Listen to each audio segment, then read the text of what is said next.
I never thought I'd end up wearing my sister's dress at 2 in the morning, staring at myself in a mirror with tears running down my face.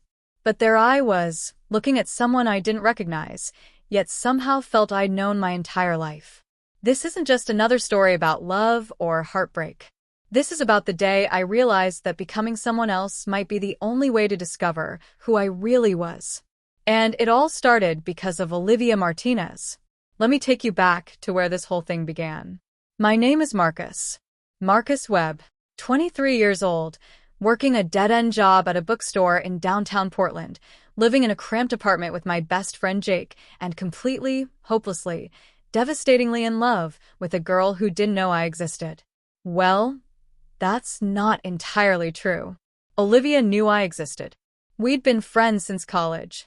Good friends, actually. The kind of friends who texted each other memes at midnight and grabbed coffee every Thursday morning before her shift at the art gallery. But that was the problem, wasn't it? Friends. Just friends. Always friends. I can still remember the exact moment I fell for her. It was sophomore year introduction to modern literature class. She walked in 15 minutes late, her dark hair pulled up in this messy bun, paint stains on her jeans, carrying what looked like 3 different bags and a coffee cup that was clearly empty, but she kept trying to drink from anyway. Professor Henderson stopped mid-sentence, gave her that look, you know the one, but Olivia just smiled this apologetic smile and mouthed sorry before sliding into the empty seat next to me. She smelled like lavender and turpentine. I remember thinking that was the strangest combination, but somehow on her it worked. Everything worked on her. For 3 years, I watched her date other people. First there was Derek, the basketball player with the perfect smile and the personality of a wooden plank. Then came Sophie, yes Sophie, because Olivia didn't care about labels or what people thought. That relationship lasted 8 months, and I spent every single day of it pretending I was happy for her while dying a little inside. After Sophie came Nathan, the philosophy major who thought he was the next Nietzsche and mostly just talked about himself for 6 months straight until even Olivia's patience wore thin. And through it all I was there. Good old Marcus. Reliable Marcus. Marcus who helped her move apartments. Marcus who picked her up at 3 in the morning when Nathan got drunk and forgot about their date. Marcus who listened to her cry and held her hand and said all the right things while wishing, desperately wishing, that she could see me as something more than just her comfortable, safe, boring friend. Jake used to tell me I needed to just say something. Just tell her how I felt. But how could I? Every person she'd ever dated was bold, confident, artistic, interesting. They were people who stood out in a crowd. I was the guy who alphabetized his bookshelf and preferred quiet evenings at home to wild parties. I was ordinary. And Olivia deserved extraordinary. Everything changed on a random Tuesday in March. I was working the evening shift at Riverside Books, mindlessly organizing the new arrival section, when Olivia came in. This wasn't unusual. She stopped by at least twice a week, usually browsing the art and photography sections, sometimes buying books, sometimes just looking for an excuse to chat. But that day was different. That day, she wasn't alone. She walked in with a girl I'd never seen before. Tall, confident, with short platinum blonde hair styled in this edgy pixie cut, wearing a vintage leather jacket over a floral dress and combat boots. She moved like she owned every room she walked into, and I watched Olivia's face light up in a way I'd never seen before. Not with Derek. Not with Sophie. Not even in those early, happy days with Nathan. They browsed together for nearly an hour, heads close, laughing at private jokes, and I felt something twist in my chest that I'd never quite felt before. This wasn't just jealousy. This was the sinking realization that I was watching Olivia fall for someone right in front of me, and there wasn't a single thing I could do about it. Her name was Scarlett. I learned this when they finally came to the counter to check out. Scarlett bought a collection of feminist poetry and a graphic novel about queer identity. Olivia bought nothing but couldn't stop smiling. After they left, I stood behind that counter feeling like someone had hollowed me out with a spoon. That night, I did something I'm not proud of. I went home, opened my laptop, and started going through Olivia's social media. Not just a casual scroll.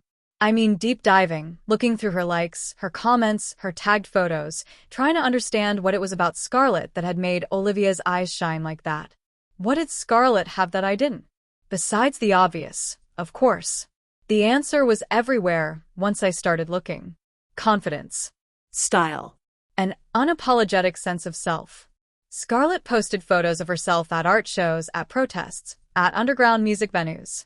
She wrote poetry and shared it without caring what anyone thought.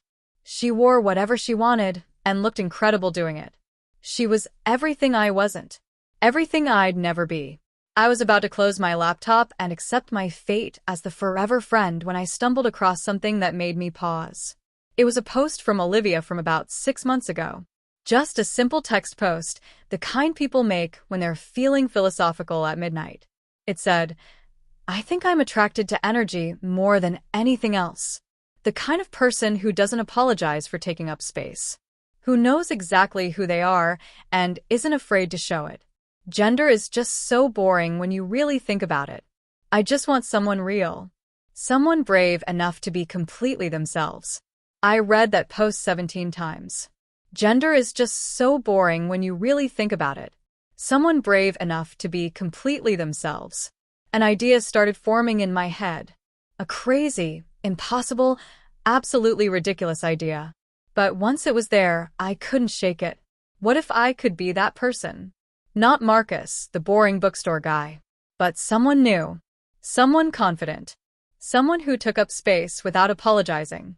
Someone who could make Olivia's eyes light up the way they had when she looked at Scarlett. What if I could become the girl Olivia would fall in love with? I know how this sounds. Believe me, I spent the entire night arguing with myself about it. This was manipulative. This was dishonest. This was borderline creepy stalker behavior. But another part of me, the part that had spent 3 years watching from the sidelines, wondered if maybe this was my only chance. Not to trick her. Not to deceive her. But to show her a side of myself I'd never had the courage to reveal. To step out of the safe, comfortable box I'd built around myself and be someone brave. Someone interesting. Someone worth noticing. By the time the sun came up, I'd made my decision. I was going to do this. But I had absolutely no idea where to start. That's where my sister Rachel came in. Rachel is 5 years older than me, works in fashion marketing, and has more style in her pinky finger than I have in my entire body. We've always been close, even though we're complete opposites. She's bold where I'm cautious, outgoing where I'm reserved. Growing up, I used to watch her get ready for dates or parties, fascinated by the transformation process. The way makeup could change someone's entire face. The way the right outfit could make you stand out or blend in. I called her the next morning, hands shaking, and asked if I could come over to her apartment. She knew something was wrong the moment she opened the door. "Marcus? What's going on? You look like you haven't slept." I hadn't. We sat on her couch and I told her everything. About Olivia. About Scarlett. About the 3 years of unrequited feelings and the desperate, insane idea that had taken root in my brain. I expected her to laugh. To tell me I was being ridiculous. To maybe even get concerned and suggest therapy. Instead, she was quiet for a long moment, studying my face. Then she said, "Do you remember when we were kids and you used to sneak into my room and try on my dresses?" My face went hot. "Rachel, I was like 7 years old. I was just playing." "Maybe," she said gently. "Or maybe you were trying to figure something out even then." "Marcus, I'm going to ask you something, and I need you to be really honest with me. Is this actually about Olivia? Or is this about something deeper?" I didn't know how to answer that. Because the truth was I didn't know. All I knew was that when I'd imagined myself as this other person, this confident, stylish girl who could catch Olivia's attention, something inside me had felt right for the first time in as long as I could remember. Rachel must have seen something in my face because she squeezed my hand and said, "Okay, I'll help you. But we're doing this right. If you're going to do this, you're going to do it properly. And Marcus, we're also going to talk to someone, a therapist, because I love you and I want to make sure you're doing this for the right reasons." I agreed. To all of it. What followed was the strangest, most terrifying, most exhilarating 2 weeks of my life. Rachel started small. First, she took me shopping. Not to women's clothing stores, not yet. We started with basics. Skincare. She explained cleansing routines and moisturizers and serums, things I'd never paid attention to before. We went to Sephora, and I felt like I'd stepped onto an alien planet. Everything was shiny and colorful and overwhelming, and I had no idea what any of it did. But Rachel was patient. She showed me how to take care of my skin, how to use a jade roller, whatever that was, how to apply lip balm so my lips wouldn't get chapped. Little things that seemed insignificant, but apparently made a difference. She also made me an appointment with a therapist named Dr. Yolanda Chen.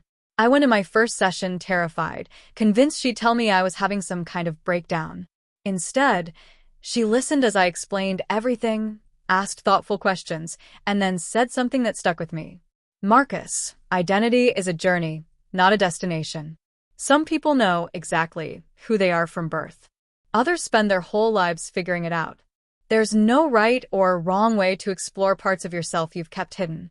Just be honest with yourself about why you're doing this, and be prepared for wherever this journey takes you. Honest with myself. That was the hard part. Because the more time I spent preparing for this transformation, the more I realized Rachel might have been right. This wasn't just about Olivia. Or maybe it had started with Olivia but had become about something else entirely. Every time Rachel showed me something new, every time I looked in the mirror and saw small changes, I felt something shift inside me. Like I was uncovering pieces of a person I'd kept locked away. We practiced makeup for hours. Rachel set up her laptop with YouTube tutorials, and we watched video after video. Contouring, highlighting, how to make eyes look bigger, how to shape eyebrows. I was terrible at first. My hands shook. I poked myself in the eye with a mascara wand at least 6 times. But slowly I got better. Rachel also worked on my hair. It was already kind of long. I'd been growing it out without really thinking about it. She took me to her stylist, a cool guy named Andre, who didn't ask questions when Rachel said she wanted him to give me a style that could work both masculine and feminine. He shaped it, layered it, and suddenly I could see how, with the right styling, it could look completely different. We practiced voice too. This was harder than I expected. Rachel found videos about voice feminization, exercises to adjust pitch and resonance. I felt ridiculous at first, sitting in her living room practicing different tones and inflections. But she encouraged me, corrected me when I went too high or sounded fake, helped me find something that felt natural. 2 weeks in, Jake started asking questions. "Dude, where have you been? You've barely been home. Are you seeing someone?" I wasn't ready to tell him. Not yet. So I lied and said I'd been helping Rachel with some project for work. He seemed to accept this, though he gave me a weird look when he noticed my skin looked different. "Are you wearing something on your face?" "Just moisturizer." Rachel said I was getting dry skin. He shrugged and went back to his video game, but I could tell he didn't quite believe me. By week 3, I was ready to try the full transformation. Rachel cleared her schedule on a Saturday. She laid out options on her bed. Dresses, skirts, jeans, tops, all in styles she thought would work for me. We'd been doing small practices, trying on things here and there, but this was different. This was committing. I picked out a simple outfit to start. Dark skinny jeans, a soft lavender sweater, ankle boots that Rachel had to teach me how to walk in. Nothing too dramatic. Nothing that screamed trying too hard. Then came the makeup. Rachel worked carefully, explaining each step. Foundation to even out my skin tone. Concealer under my eyes. A soft pink blush. Neutral eyeshadow. Mascara. A natural-looking lipstick in a rosy shade. She styled my hair, pulling the top half back, but letting the rest fall around my face. Finally, she handed me a pair of small silver hoop earrings. My ears weren't pierced, so these were clip-ons, but they completed the look. "Okay," she said softly. "Ready to look?" I wasn't sure I was, but I nodded anyway. She turned me toward the full-length mirror in her bedroom.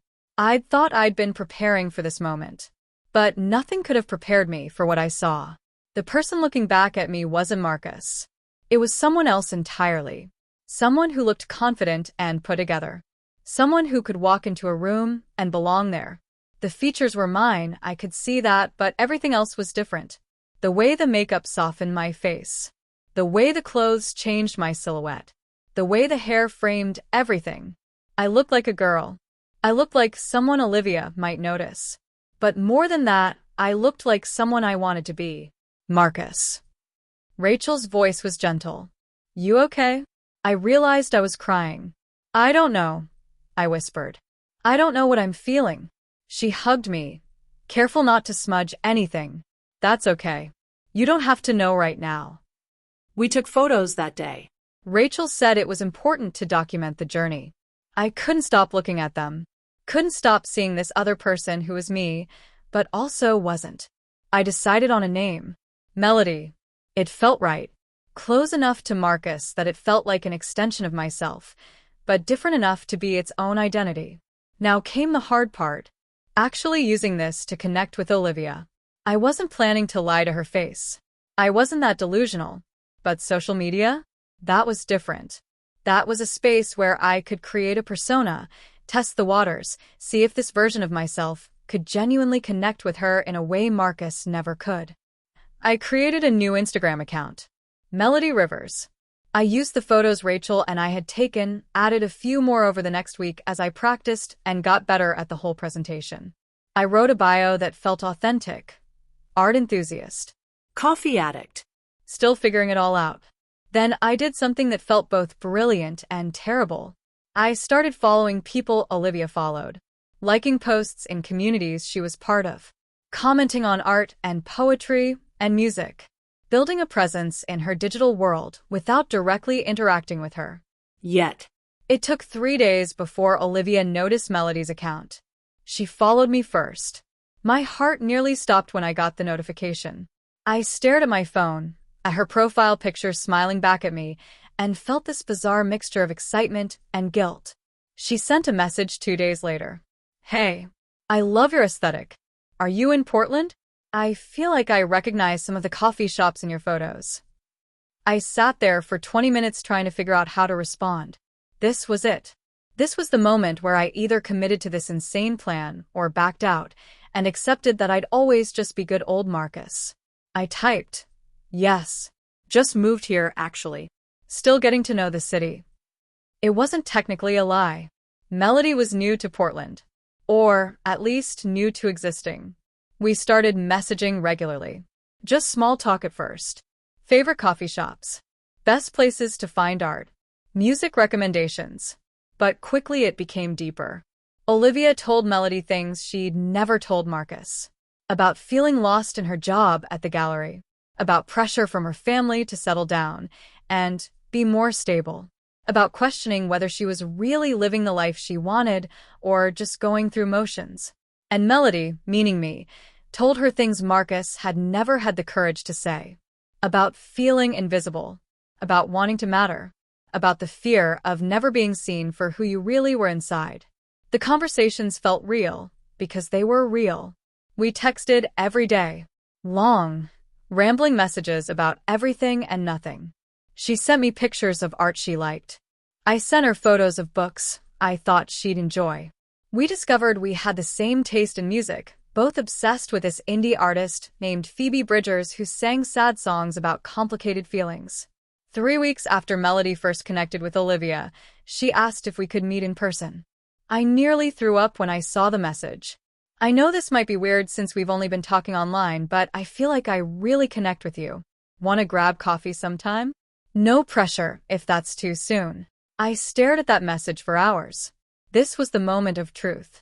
Meeting her as Melody would take this from an online persona to something real. Something that involved real-world deception. Could I actually do that? Should I do that? I called Rachel in a panic. She wants to meet. Rachel, what do I do? My sister was quiet for a moment.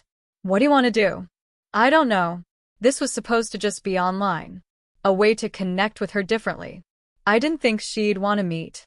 Marcus or Melody or whoever you are right now, you need to make a choice. Either you commit to this and see where it goes, or you come clean right now. But you can't keep living in this in-between space. It's not fair to her, and it's not fair to you. She was right. I knew she was right. I typed back to Olivia. I'd love to. How about Thursday? We made plans to meet at this small coffee shop called Brewster's that Olivia loved. It was cozy and usually quiet, the kind of place where you could have actual conversations. We decided on 2 in the afternoon. I had 4 days to prepare. Jake was getting suspicious. I'd been disappearing more and more, making excuses about helping Rachel or having mysterious errands. He'd also noticed some of my behavior changing. The way I took longer getting ready in the morning. The new skincare products in our bathroom. The fact that I'd started wearing different clothes, more fitted, more thoughtful. Wednesday night, the night before I was supposed to meet Olivia as Melody, he confronted me. Okay, what's going on? And don't give me some garbage about helping Rachel. You've been weird for over a month now. Are you in some kind of trouble? Do you need help? I almost told him everything. Jake had been my best friend since freshman year. We'd been through everything together. But I couldn't find the words. How do you explain something you don't fully understand yourself? I'm figuring some things out, I finally said. Personal things. I promise I'm okay. I'm not in trouble. I just need some time to work through it. He looked like he wanted to push further, but eventually nodded. All right. But Marcus? Whatever it is, I'm here. You know that, right? I know. That night, I barely slept. I kept running through scenarios in my head. What if she recognized me? What if someone from the bookstore saw us? What if I completely panicked and couldn't go through with it? What if I went through with it and realized I'd made a terrible mistake? But underneath all the fear was something else. Anticipation. Because part of me was genuinely excited. Not just about seeing Olivia, but about being Melody. About stepping into this identity that felt both foreign and strangely familiar. Thursday morning, I called in sick to work. I'd already arranged to spend the day at Rachel's apartment. She'd agreed to help me get ready, providing moral support and last-minute adjustments. We started early. I showered using all the products Rachel had taught me about. Exfoliating scrub, moisturizing body wash, conditioner that made my hair softer. It was strange how these small rituals had started to feel normal. Rachel did my makeup. We'd practiced enough that I could do basic looks myself, but for this, I wanted her expertise. She kept it natural, fresh. A bit of foundation, concealer, soft brown eyeshadow, just enough mascara to make my eyes stand out. A natural-looking pink lipstick. For clothes, we went with something casual, but put together. A white button-up shirt tucked into high-waisted jeans. A tan cardigan. The same ankle boots I'd worn before, which I'd finally gotten comfortable walking in. Small gold hoop earrings. A delicate necklace with a tiny moon pendant. Rachel styled my hair in loose waves, pulling some pieces back with small clips. When she finished, I looked in the mirror and saw Melody looking back. Not Marcus pretending. Just Melody. You look beautiful, Rachel said softly. But more importantly, how do you feel? How did I feel? Terrified. Excited. Guilty. Alive. Like I'm about to either have the best day of my life or completely destroy everything. She hugged me. Whatever happens, I'm proud of you for being brave enough to explore this. I took an Uber to Brewster's, arriving about 5 minutes early. My hands were shaking. I ordered a latte I knew I wouldn't be able to drink and sat at a corner table, trying to calm my racing heart. And then Olivia walked in. She looked around, spotted me, and her face lit up with that smile. That smile I'd been in love with for 3 years. She walked over, and I stood up, awkward and nervous, and she pulled me into a hug like we were old friends reuniting. She smelled the same. Lavender and turpentine. Melody.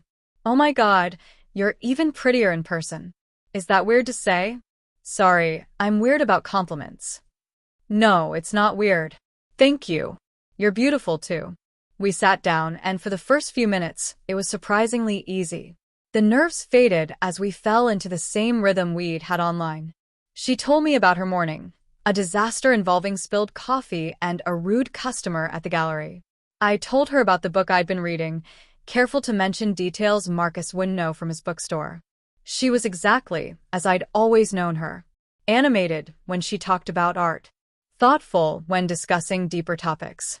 Quick to laugh. But there was something different about how she was with Melody. She was more open somehow, more vulnerable, like she didn't have to perform or hide parts of herself. An hour passed like minutes. At one point, she reached across the table and touched my hand, casual and warm, and said, "I'm really glad we did this. I don't connect with people easily, but there's something about you that just feels right." Does that make sense?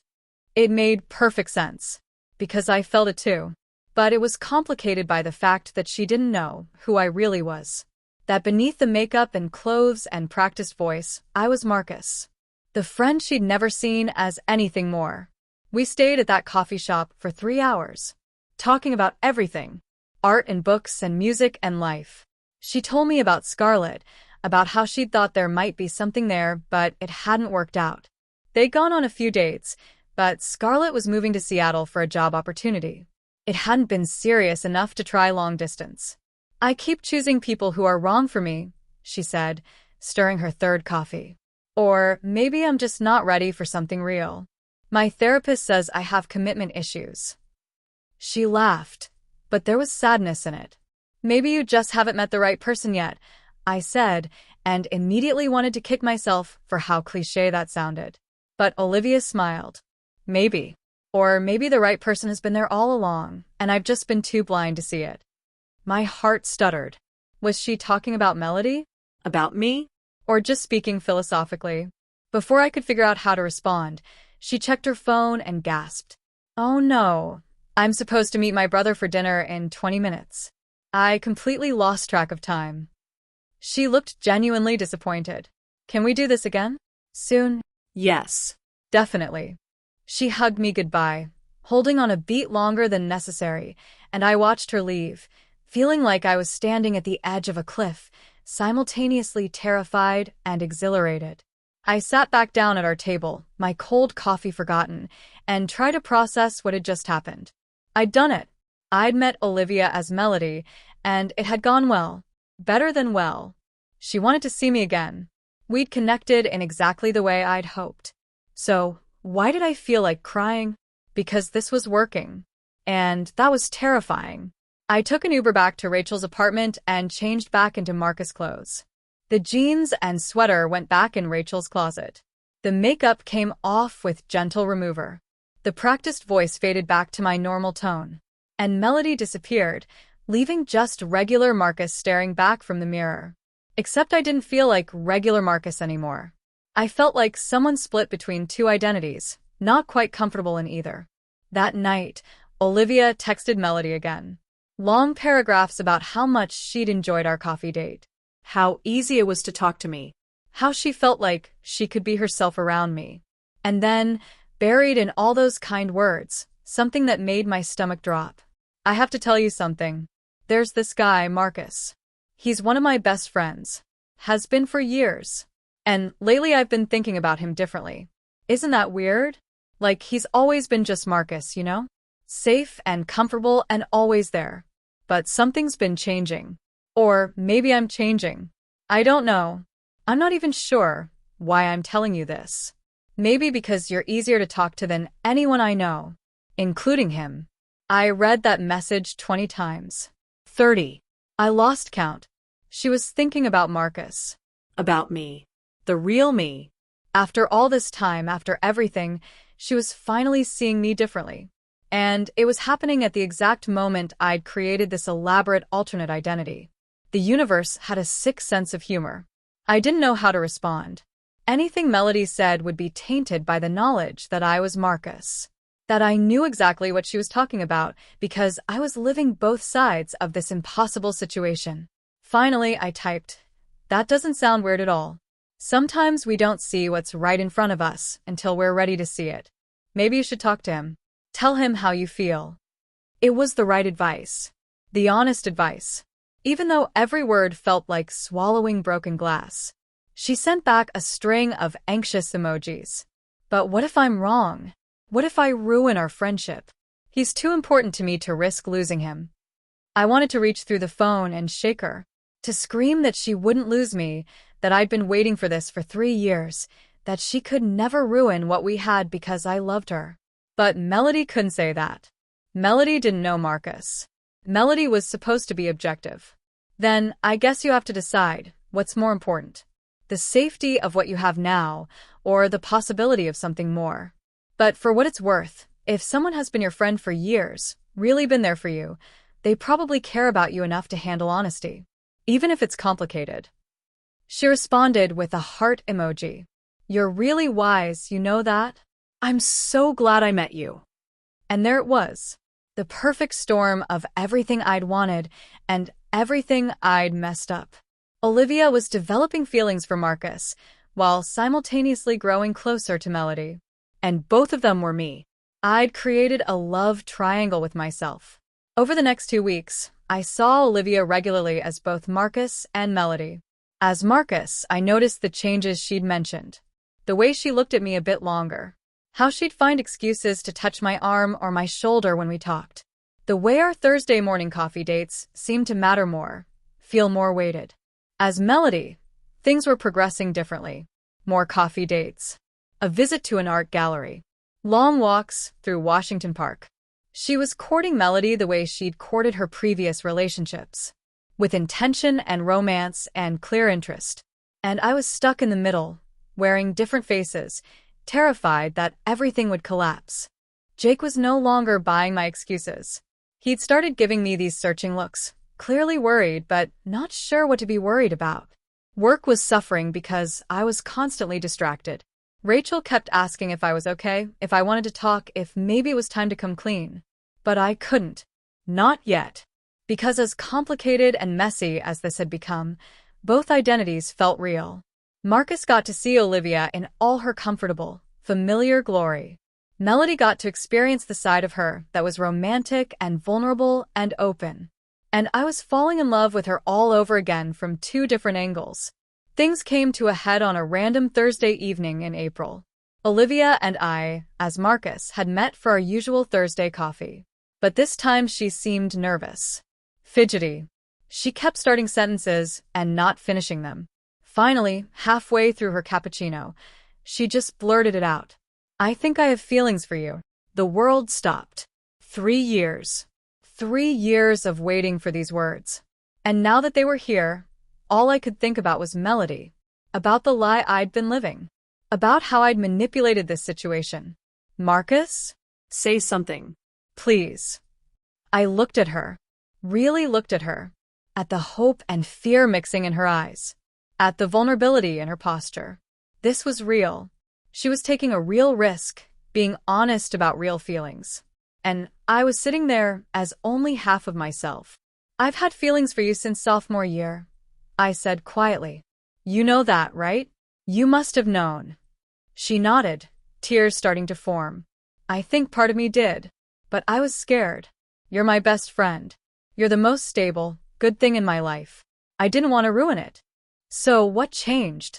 She laughed, wiping her eyes. Honestly, I met someone new. This girl, Melody.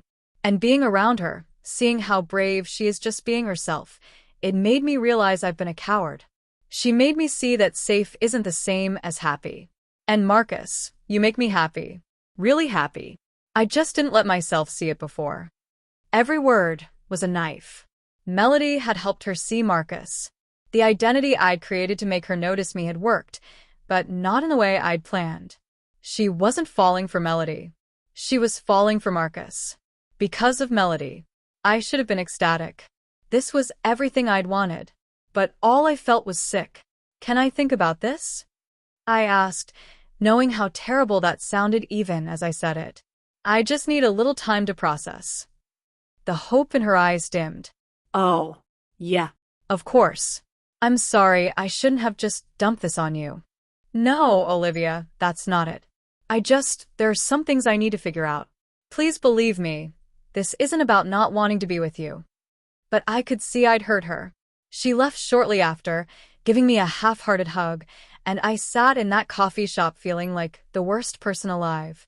That night, Melody got a message from Olivia. I told Marcus how I feel. And he needs time to think about it. which probably means he doesn't feel the same way and is trying to figure out how to let me down easy. I'm such an idiot.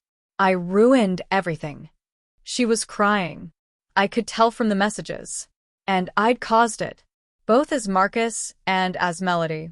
Melody typed, "I'm sure that's not it. Give him time. These things are complicated."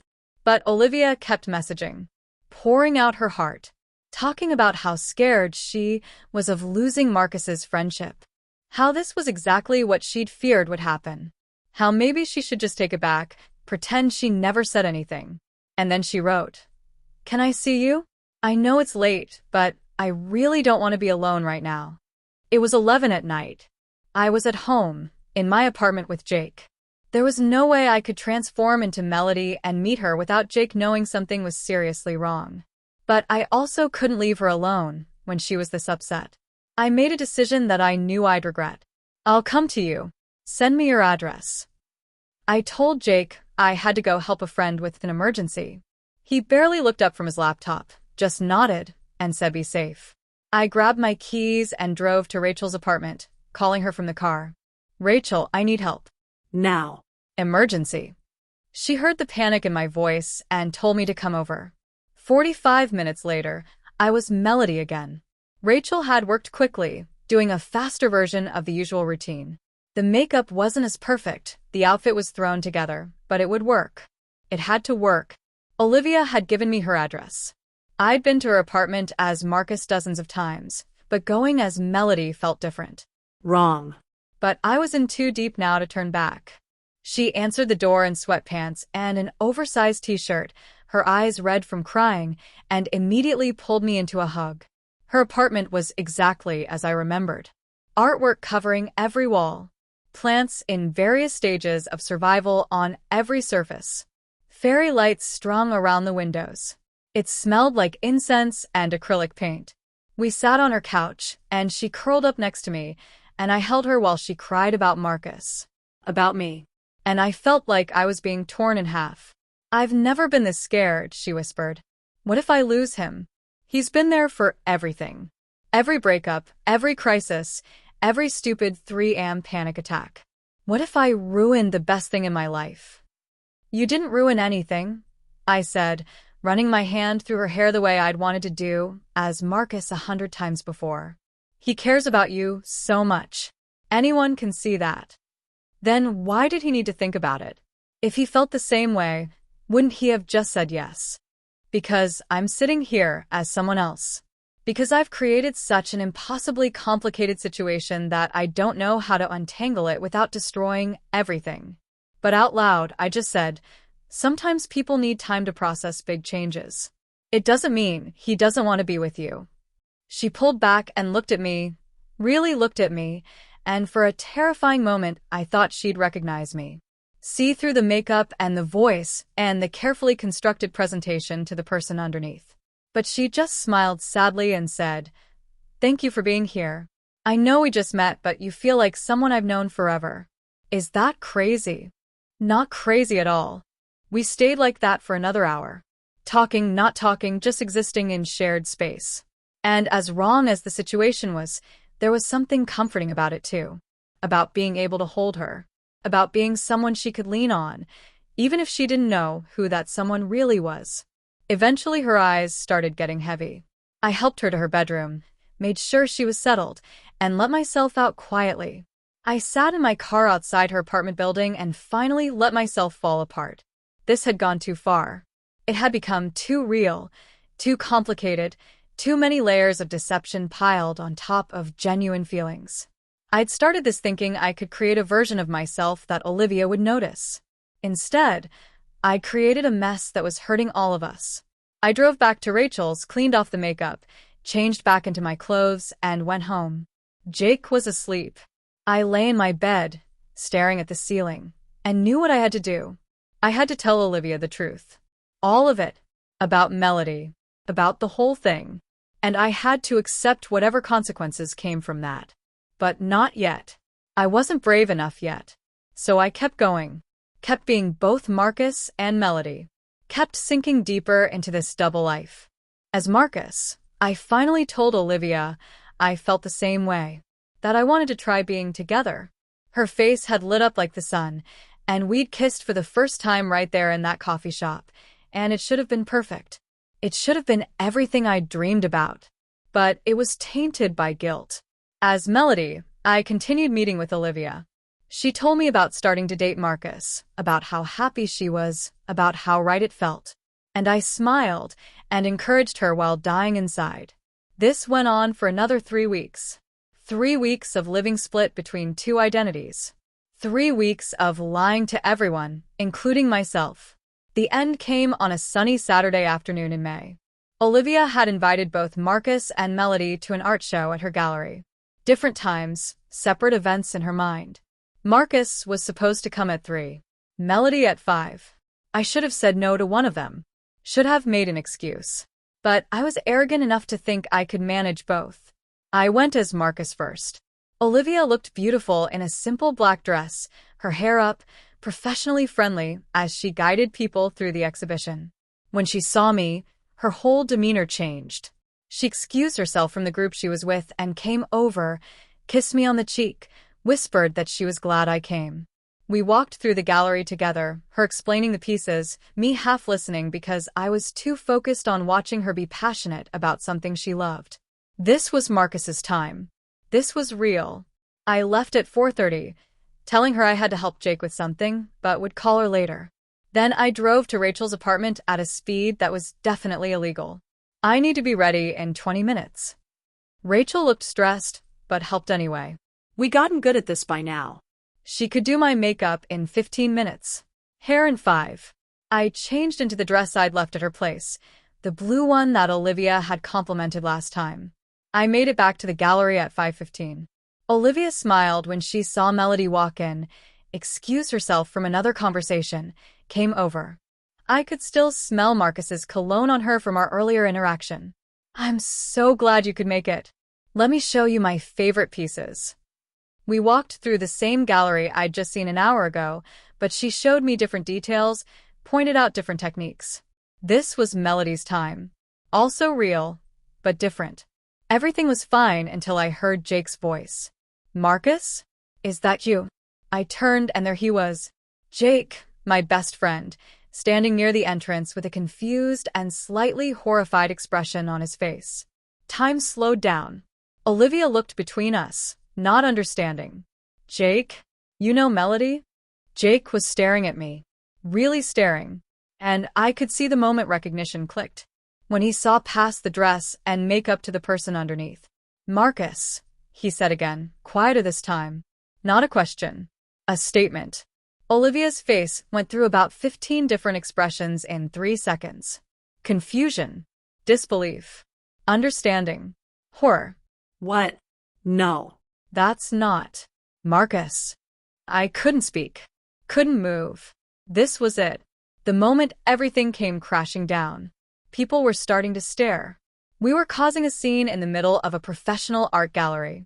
Olivia grabbed my arm, not gently, and pulled me toward a back room. Jake followed. The door closed behind us.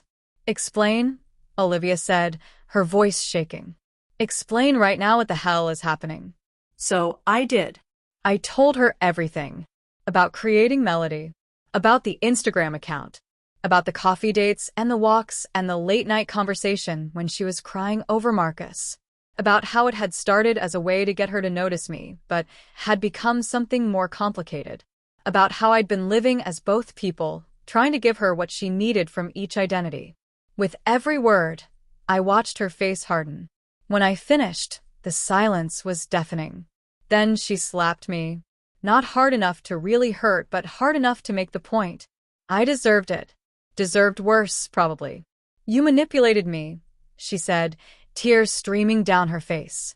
You lied to me. You made me fall for someone who doesn't exist. You listened to me cry about Marcus while being Marcus. How could you think that was okay? I know. I know it's not okay. I'm sorry. Sorry? You're sorry? Her laugh was bitter. I trusted you. Both versions of you. I told you things, real things, vulnerable things. And the whole time you were just playing some sick game. It wasn't a game. My feelings were real. Are real. I love you, Olivia.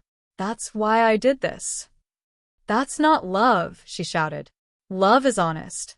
Love is respectful. This is manipulation. This is you deciding you knew better than me what I wanted, who I should be with. You took away my choice. She was right. About all of it. Jake had been quiet through all of this, but now he spoke up. Dude, what were you thinking? I don't even have words for how messed up this is. I wasn't thinking. I wanted her to see me, the real me, and I thought Melody was part of that real me. Olivia shook her head.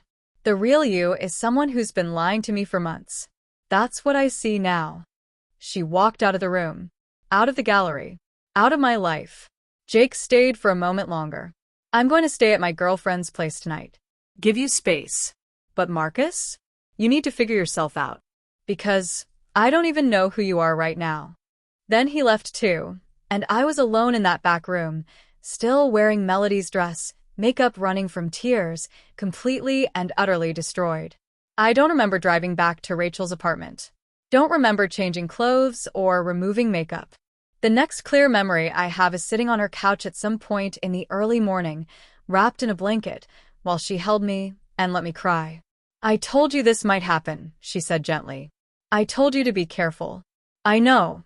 So, what are you going to do now? That was the question, wasn't it? What was I going to do? I'd lost Olivia. Possibly lost Jake. Exposed myself in the most humiliating way possible. And for what? To discover that becoming someone else hadn't solved any of my problems. It had only created new ones. But there was something else. Something I'd been avoiding thinking about through all of this.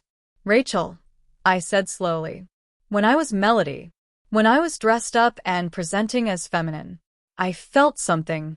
Something I don't think was just about Olivia. She nodded, like she'd been waiting for me to figure this out. Tell me about it. And so I did. I talked about how it felt to put on makeup. How certain clothes made me see myself differently. How the voice changes and the mannerisms had started feeling natural instead of performed. How looking in the mirror as Melody didn't feel like looking at a disguise. It felt like looking at a part of myself I'd been hiding. Do you think you might be transgender? Rachel asked carefully. Or gender fluid. Or maybe somewhere else on that spectrum? I don't know, I admitted. Maybe. I've been so focused on Olivia and this situation that I haven't really examined what it means for me. But Rachel, when everything was falling apart last night, the thing I kept thinking wasn't just that I'd lost Olivia.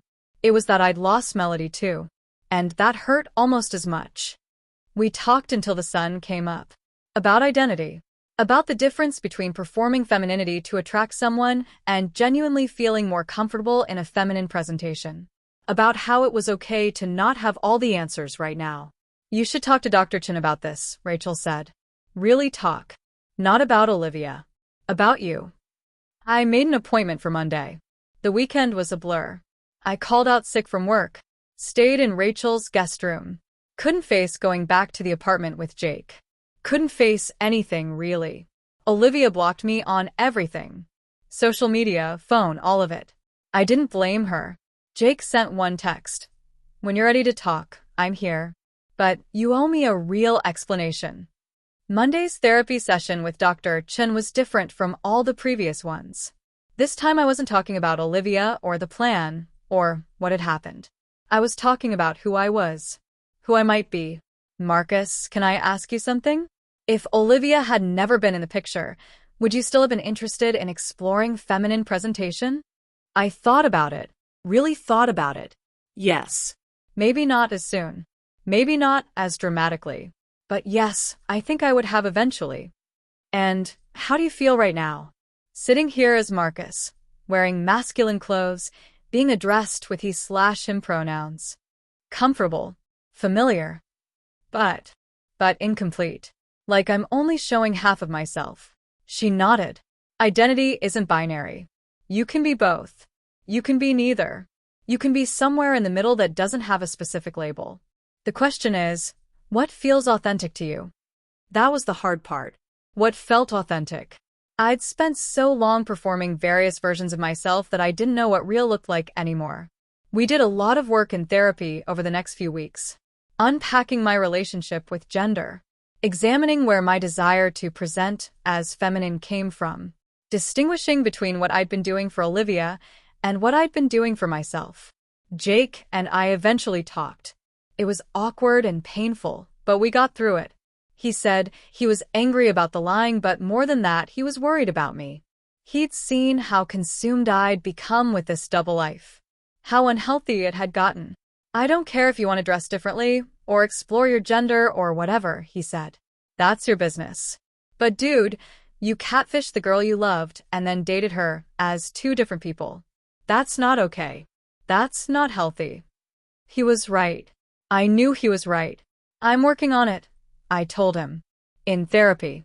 Trying to figure out who I actually am when I'm not performing for someone else. He nodded. Good. Because I miss my best friend. And I'd like to know who that person actually is. Work was its own challenge. I'd been distracted and unreliable for months. My manager pulled me aside and said I was on thin ice. Either I needed to get it together or they'd have to let me go. So I did. I got it together. Focused on my job. Tried to rebuild some normalcy. But at night, alone in my room, I'd look at the photos of Melody on my phone. At that person who looked confident and comfortable and real. And I'd wonder who I was supposed to be now. 2 months after everything fell apart, I went to my first support group meeting. It was for people exploring gender identity, held at the local LGBTQ community center. Rachel found it for me and offered to come along, but I said I needed to do this alone. There were about 12 people there. Various ages, various presentations. Some clearly living as their identified gender full-time. Others, like me, just starting to figure things out. We went.